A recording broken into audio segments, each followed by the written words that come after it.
Right, we come to the urgent question. Dame Priti Patel. Thank you, Mr Speaker. To ask the Secretary of State for Foreign and Commonwealth Department, who will make a statement on the government's response to the jailing of pro-democracy activists in Hong Kong. Minister. Thank you, Mr Speaker. And if I may, I would like to both thank the Right Honourable Member for her question on this important matter and, of course, welcome her to her new role. It's a real pleasure to be across the chamber from her this morning. I'm glad to reassure her that my colleague, the Minister for Indo-Pacific, has issued a statement on today's verdict. Minister West made clear that China's imposition of the national security law in Hong Kong has eroded the rights and freedoms of Hong Kongers.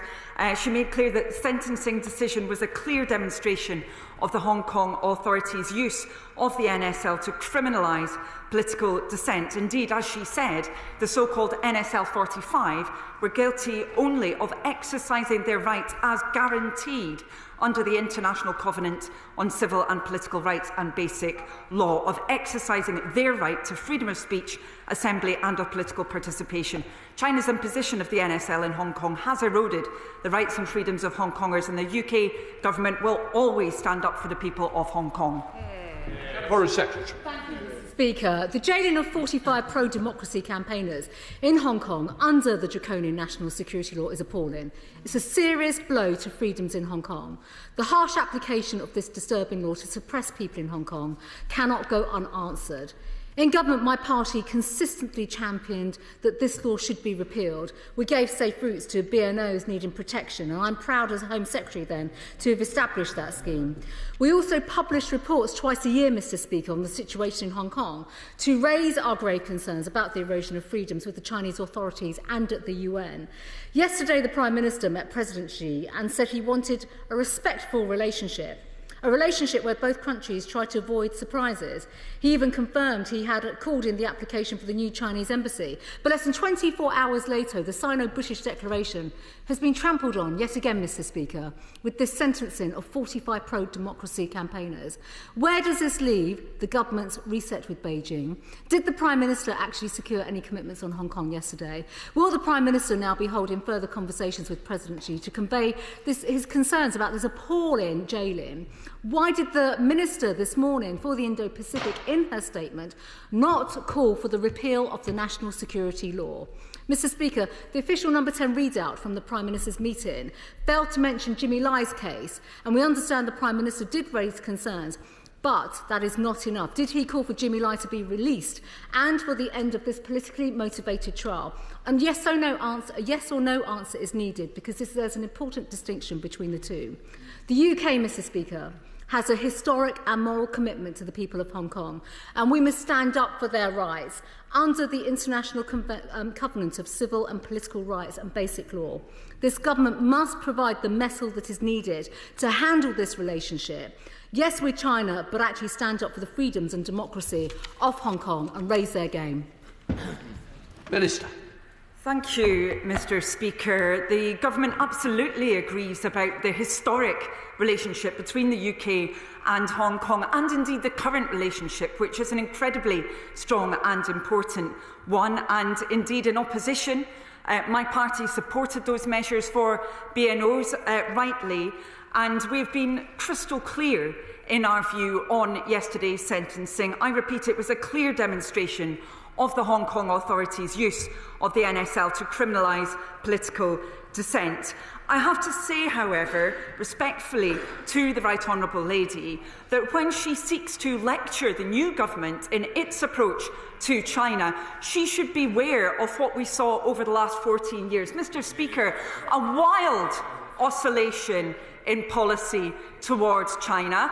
We saw a period that went from the golden era right through finally to a complete lack of engagement, out of step with our partners like the US, indeed France and Germany, who were having those conversations, and the new government has been determined to have those conversations. She referred to the Prime Minister's meeting, where he made very clear his concerns about human rights issues. He did raise Jimmy Lai's case. That's very clear from the footage of that particular meeting. If she hasn't seen it, I would respectfully encourage her to look at it. We will continue to raise those issues of human rights as part of our consistent approach to China. Thank you. Chair of the Select Committee, Emily Thornberry. Thank you very much, Mr Speaker. Mr Speaker, the verdicts and sentence of the 45 are, like the 2020 National Security Law itself and the treatment of Jimmy Lai, clear violations of the Sino-British Joint Declaration on Hong Kong. And following the meeting between the President Xi and the Prime Minister, would my right honourable friend please share with the House what steps the government plans to take to ensure that the joint declaration is adhered to? Minister. I'm very grateful to my honourable friend for raising this issue and for the work that she's undertaking on this in her Select Committee leadership. The UK Government has been very clear on these issues. She mentioned specifically the case of Jimmy Lai quite rightly. We see indeed British national Jimmy Lai's trial resuming tomorrow. This case is a priority for the UK Government. The Foreign Secretary raised his case in his first meeting with China's Foreign Minister Wang Yi at the ASEAN Summit on the 26th of July. As I just mentioned, the Prime Minister also raised this case in his engagement a few days ago as well. We will continue to call on the Hong Kong authorities to end their politically motivated prosecution and immediately release Jimmy Lai, and we will continue to press for consular access and indeed on those other human rights issues which are of concern to all of those in this House. Thank you. Liberal Democrat spokesperson Calum. Thank you, Mr Speaker. We are deeply concerned by the sentencing of the NSL 45. Beijing's assault on fundamental liberties in Hong Kong, liberties which it is obliged to preserve under the Joint Declaration, continues. We have a moral duty to stand with Hong Kongers, not least Jimmy Lai. I met with his son Sebastian last week. His father has been held in solitary confinement for over 4 years despite a serious health condition. So does the Minister understand that meeting with Chinese ministers, as the Foreign Secretary and the Prime Minister have done in the last month, without setting out any consequences, gives China the green light to continue? We saw under the Conservatives that this passive approach yielded no results. So will the Minister agree that there should be no further ministerial meetings until these human rights abuses are addressed? And specifically, will the Minister agree that there should be no visit by the Chancellor to Beijing until Jimmy Lai is released? Thank you, Mr Speaker. The Foreign Secretary has also met with the family of Jimmy Lai and is also, as indeed all of us on this side of the House, he is also deeply concerned about his situation. He is, of course, 76 years old. There are deep concerns about his welfare, and the UK is absolutely clear that he must be immediately released. I have to say, however, I do not agree in any way with his characterisation of the current UK government's approach. We did see in the latter years of the previous government, arguably, a passive approach, a lack of engagement, no meetings and visits. That was not the right approach to take. That followed, of course, the golden era when there was a very different approach, some would say an approach that was not clear-eyed. The current government is instead being consistent. We are engaging where it is necessary to challenge, as well as engaging where it's necessary to compete and indeed to cooperate. That is the right approach when it comes to these matters of human rights, as well as more broadly our relationship with China. As the chair of the all-party group on Hong Kong, can I thank you, thank the front bench for their efforts on this and recognise the Prime Minister's efforts. But after nearly 4 years in solitary confinement for Jimmy Lai, and with a trial beginning that we know is in a court that will only ever find him guilty, at what point does the delicate diplomacy have to give way to something which is more like a demand for his freedom? Thank you, Mr Speaker, and I'm very grateful to my honourable friend for his recognition of that engagement. As I mentioned a few moments ago, the UK Government is deeply concerned about Jimmy Lai's situation, but we have been crystal clear. That includes the clarity provided by the Prime Minister, which was very much in evidence in his meeting at the G20, including on this issue. Thank you, Mr Speaker. Sir Ian Duncan-Smith. Can I just say to the Honourable Lady, I've sat in watching both governments on this one, and I don't think any government has the right to accuse the other one that was in power about what they got wrong. because they got it all wrong, and they're getting it all wrong as well, as I think in government at the moment. The key point was she makes this reference to Jimmy Lai and to all of those who are being incarcerated, particularly Jimmy Lai, who's in solitary confinement.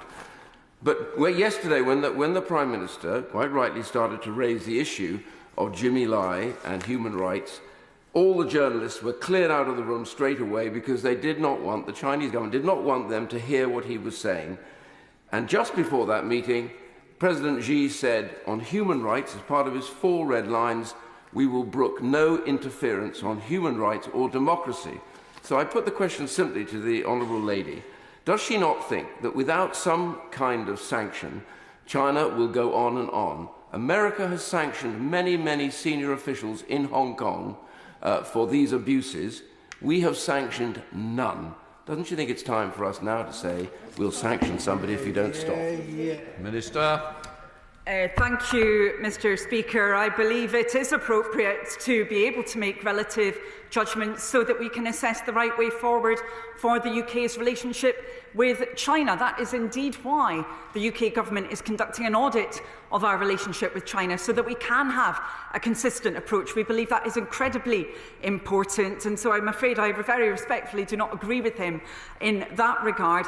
And I did myself have a ringside seat in relation to some of the actions of the previous government during the golden era and what was suggested then around trade protections. We do need to move forward with a more clear-eyed approach. It's exactly for those reasons that the UK government could not have been clearer on these matters of human rights. Indeed, the Prime Minister himself, as indeed the Right Honourable Gentleman just acknowledged, he asked about the issue of sanctions. Of course, he will understand that I will not speculate on future designations, as to do so could reduce their impact, but I can reassure him that the FCDO continues to keep potential sanctions designations under close review.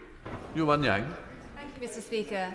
Over 5,000 Hong Kong families have settled in Reading, including in my constituency of Early and Woodley, in the last few years, and I've stood alongside those Hong Kong activists in peaceful demonstrations here in the UK. Now, the onerous sentencing of pro-democracy activists in Hong Kong will give those pro-democracy activists abroad reason to fear transnational repression and the continued harassment of activists here in the UK. Can the Minister assure us that she will not only work to upkeep the BNO visa programme and the path to citizenship, but will upkeep the civil liberties of Hong Kongers here in the UK who may be at risk of transnational repression?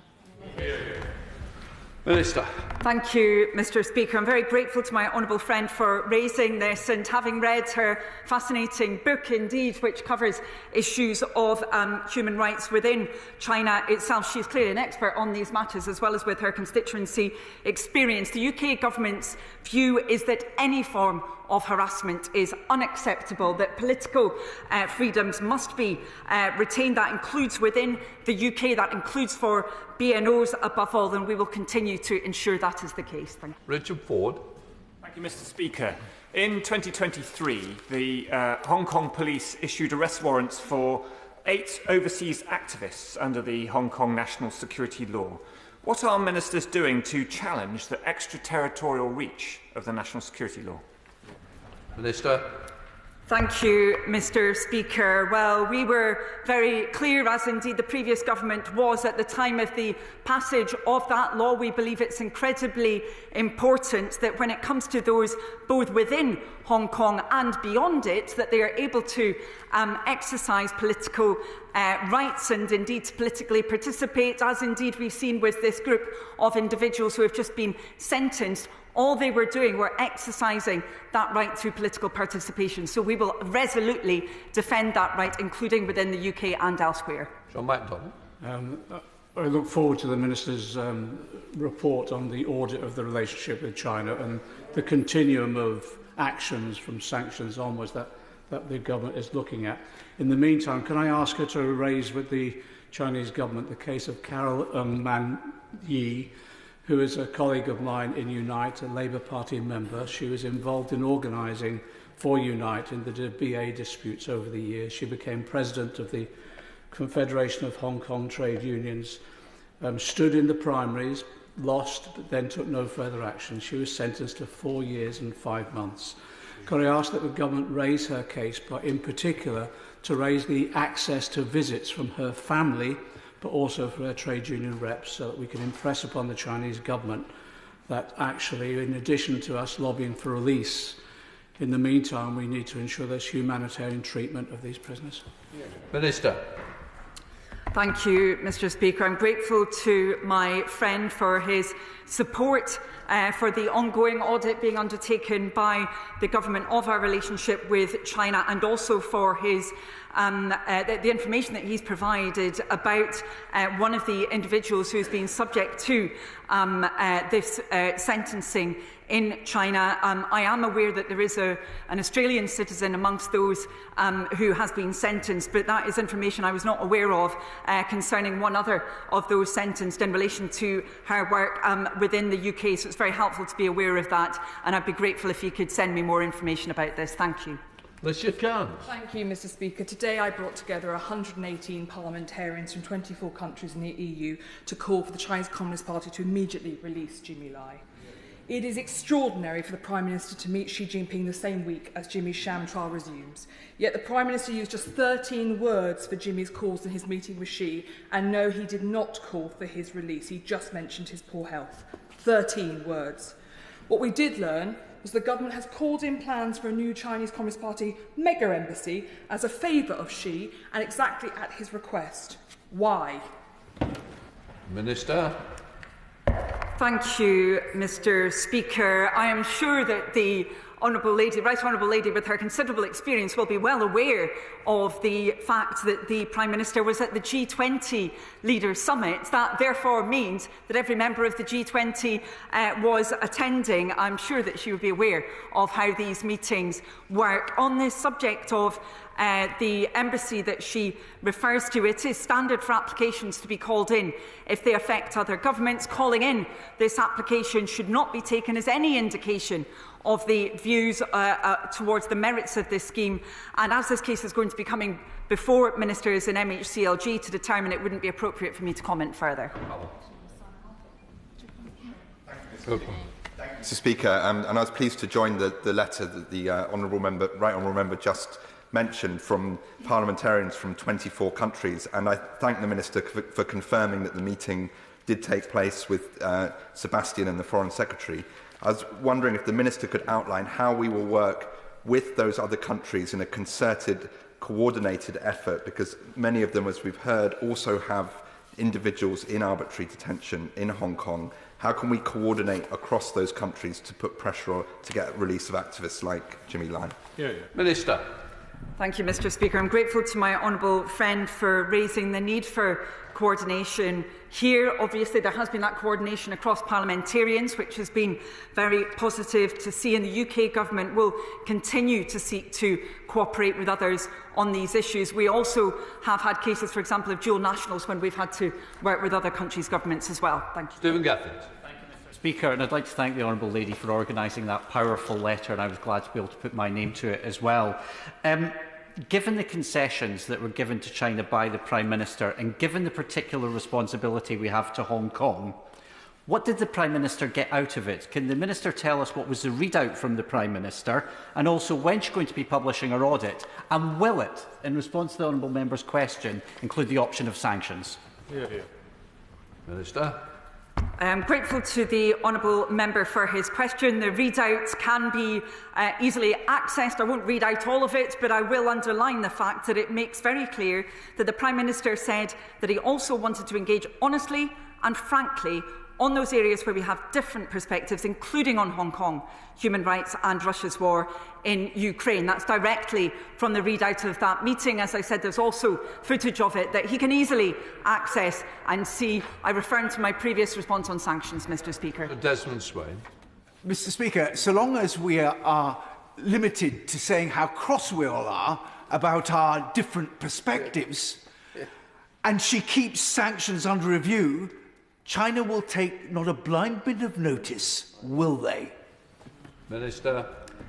Thank you, Mr Speaker. I would hope that the honourable gentleman would be aware that going into details around sanctions in advance is extremely problematic for the entire sanctions system. It reduces its effectiveness, and that is why it has been the case with governments of his complexion, as of this one, that we do not comment on future designations. Thank you. Bobby Dean. Thank you, Mr Speaker. This is a bad day for human rights, but for the Hong Kongers living in my constituency, it's a frightening day. And so, beyond the broad reassurances that the Minister has already given, what specific action is the government going to take to protect Hong Kongers living in the UK from state surveillance? Minister. Thank you, Mr Speaker. And I'm grateful to the honourable gentleman for his question. I do recognise the concern that will be caused by this, indeed, which was also articulated by my honourable friend as well. The UK Government is absolutely resolute in our determination to ensure that BNOs are able to live their lives freely, without prejudice, without fear, within our own country. We will remain absolutely committed to upholding their human rights, and we will continue to do that. And indeed, if there are specific instances of concern around this, I would be grateful if he could inform me of them. Thank you. Danny Crude. Thank you, Mr Speaker. My constituent and friend Sir Henry Keswick, who died earlier this month, was for many years the chairman of Jardine Matheson and a great believer in the opportunity of good relations between this country and China. There is a sort of awful inevitability that the day after the Prime Minister meets the Chinese President and declares a new era of positive relations, the Sino-British declaration is comprehensively breached. Does the pragmatic relationship that the Prime Minister thinks he can have with China include getting assurances that the national security law will not jeopardise the interests and welfare of British businesses and employees working in Hong Kong? Minister. Thank you, Mr Speaker, and I would like to communicate my regret at the passing of his constituent, who it sounds had a great level of expertise and engagement on these issues. In actual fact, the Prime Minister was very clear that while the UK will seek to cooperate with China on areas of mutual interest, we will also compete and indeed challenge where we must, and that was very explicit in the Prime Minister's message, as it has been with the new government from day one. That's why we're conducting that audit, to ensure that there is that consistency towards China on all issues across government. Thank you. Thank you, Mr Speaker. It is clear that the grave risks that any Hong Konger faces who crosses the Chinese Communist Party. Will the government update the FCDO guidelines on overseas business risks to include more detailed information on the risk posed to the businesses by the Hong Kong national security laws, particularly with regards to Article 23? Minister. I'm grateful to the honourable lady for her question. My department keeps all forms of guidance continuously under review. That includes for business people, but also, of course, for travellers as well. That will be the case in relation to Hong Kong, as it is to every other location where Brits might be operating. We will ensure to look at a whole range of factors covering personal safety, but also legal risk as well in those determinations. Thank you. David Pinto-Turnowski. Thank you, Mr Speaker, and I'd like to thank my honourable friend for her statement. Like some other speakers in this chamber, I also have a large Hong Kong community in Colindale, and they too are very worried about transnational repression. Will the Minister meet with me and other MPs to discuss this issue? Minister.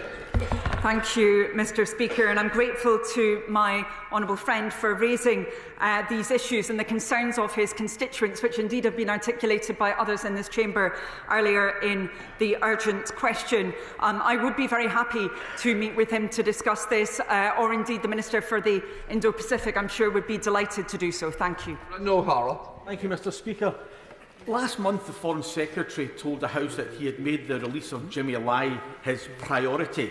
Yet the official Downing Street readout of the Prime Minister's meeting with President Xi just says that they discussed different perspectives on human rights, never actually mentioning Jimmy Lai by name. How can the release of Jimmy Lai be a government priority if, on the eve of his show trial, the Prime Minister's official readout cannot even mention his name after meeting the man responsible for his arbitrary detention? Minister. Thank you, Mr Speaker. I would respectfully refer the honourable gentleman to the footage which is widely available, which makes this point extremely clear. Thank you. Jim Shannon. Can I thank the Minister? I'm sure the Right Honourable Lady will gather and the frustration that we all have in this House from all sides about what's going on. I think the Honourable Lady probably shares that as well. But what steps can the Minister take with the Chinese Government to address what can only be seen as political lawfare in a state that it seems that our Prime Minister is able to have some access to the Chinese President? And does the Minister not agree that to sit by whilst 47 people are found guilty of nothing more than proposing candidates for a democratic election, to sit back and watch the death of any pretence of democracy in Hong Kong is what we're really seeing at this moment? Minister. Thank you, Mr Speaker. The UK Government is not sitting back. We're standing up and we're being very clear indeed about our position. I mentioned at the beginning of my statement the clarity with which the Minister for Indo-Pacific has stated the UK Government's position. That, of course, follows engagement from my Right Honourable friend, the Foreign Secretary, who is on the front bench now, also, of course, from the Prime Minister on these questions too. It is incredibly important we have a government which does raise these matters directly with the Chinese government. It's arguable we had a bit of a vacuum over the last few months previous to the election. That's something that we've been determined to rectify. Thank you. That completes the urgent question. We'll let the front bench change over.